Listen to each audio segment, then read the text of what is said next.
Salut Pauline, Salut. c'est l'heure du café bilan de la semaine. Allez. Assieds-toi, il y a un peu de tarte aux pralines, je t'en prie. Bienvenue pour ce petit bilan de la semaine. Donc, trois choses au menu d'aujourd'hui dont on a envie de vous parler.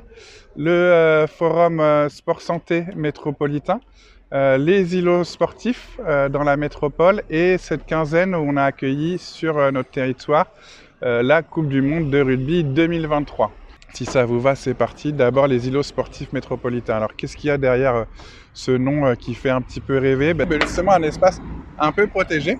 Un îlot dans la ville où on peut faire des sports, plusieurs sports.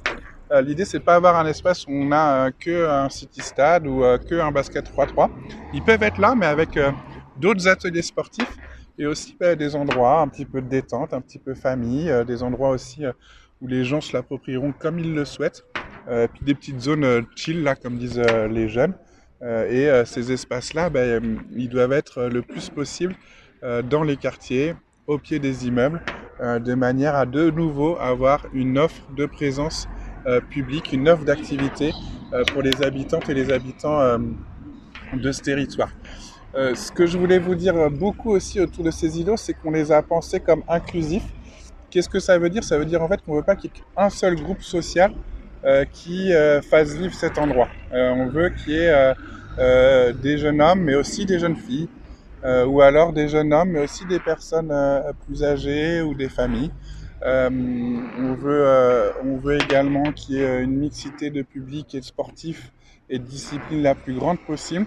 Voilà, l'idée c'est qu'il y ait finalement un joyeux mélange entre des disciplines sportives, entre des gens qui veulent passer un bon moment dans un petit coin de nature, avec un petit point d'eau et bien sûr des toilettes parce que c'est aussi quand il y a des toilettes sur un lieu que c'est très bête ce que je dis là, mais que finalement il est vraiment accueillant parce que sinon on ne peut pas y rester quoi.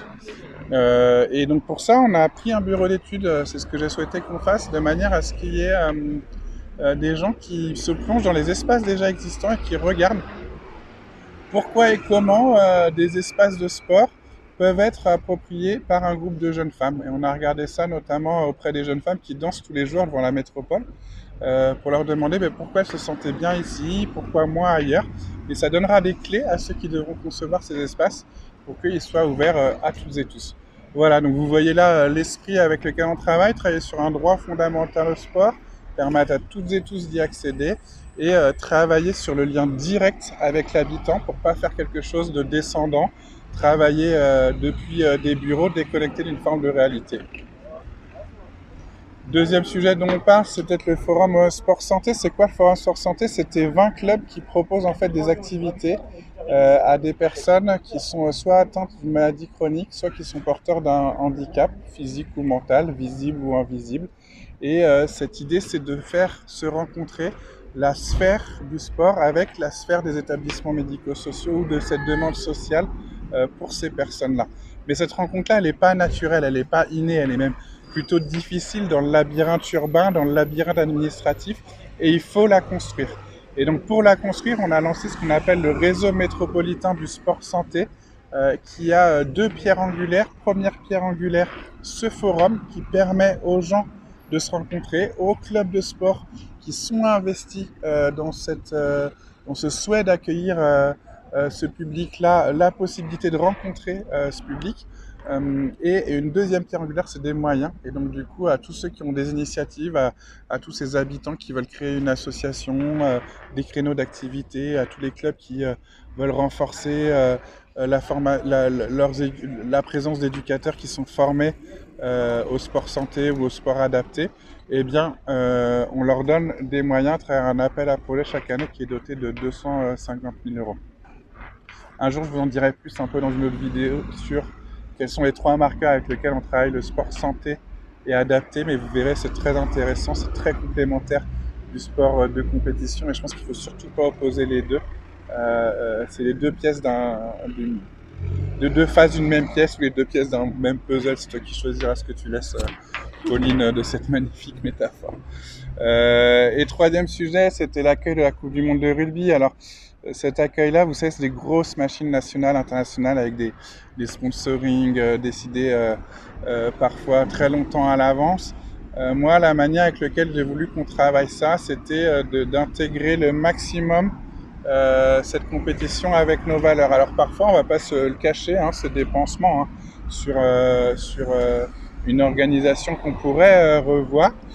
Mais la finalité de tout ça, ça a été de vouloir en faire une fête populaire. On retrouve ce qui doit être pour moi l'essence même de ces grands événements sportifs internationaux tels que les Coupes du Monde, des moments de rassemblement populaire derrière son équipe Fagnon, un moment de rencontre aussi avec les autres équipes de la planète. Et pour faire ça, ben, on a choisi de faire avec la ville de Lyon un chouette village Place Bellecour.